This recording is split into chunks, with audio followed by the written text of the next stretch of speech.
du moment de sa mort. Personne ne montre la vie, c'est moi qui la donne. Et il part dans un grand cri. Ce cri qui répond au cri primal du petit bébé de la nuit de Noël. Et là, c'est le cri de sa naissance dans le royaume.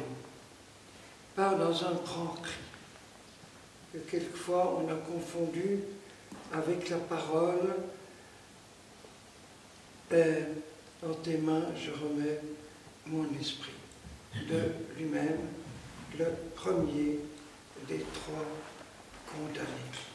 C'est son suprême acte de liberté.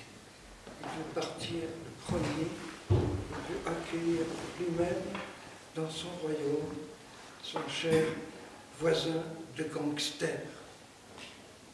Ce grand cri de Jésus. Et juste après, il y a cet autre cri, ce cri silencieux du côté transpercé, qui est la plus forte de toutes les paroles de Jésus et qui touche les cœurs plus que tous ces sermons, discours, homélies, si je puis dire ainsi, de toute sa vie. Un signe, il n'y a pas besoin de le traduire.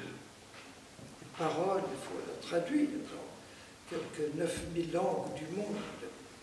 Et là, un geste en silence, pour que les dernières gouttes de sang, que ce cœur se vide de tout son sang. Et le geste du centurion est un geste très très doux. En grec, c'est le mot nousein, comme si il avait peur de faire mal à Jésus. C'est très touchant. Il doit obéir aux ordres, il doit vérifier s'il est bien mort, donc il doit faire ce geste très très doux. Et ce qui est violent, ce qui stupéfie tout le monde du présent, c'est la violence avec laquelle ces torrents d'eau vive et de sang ont jailli. Recueillis en premier, non pas dans les mains d'un ange, comme c'est souvent, mais dans le calice du cœur de Marie. Et comme j'ai ce matin, en baptisant dans son sang le cher centurion, dont le nom traditionnel est Longin.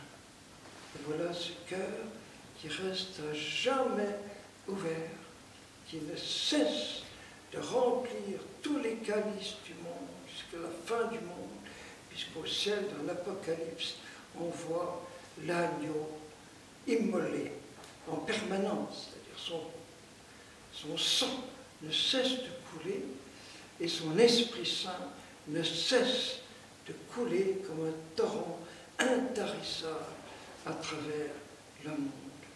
Et c'est la naissance de l'Église. Et sur le Saint-Suaire, c'est l'endroit qu'on voit, parce que Marie a sûrement étendu le linge sur le côté. On distingue tellement clairement le sang et l'eau. Amen. Amen.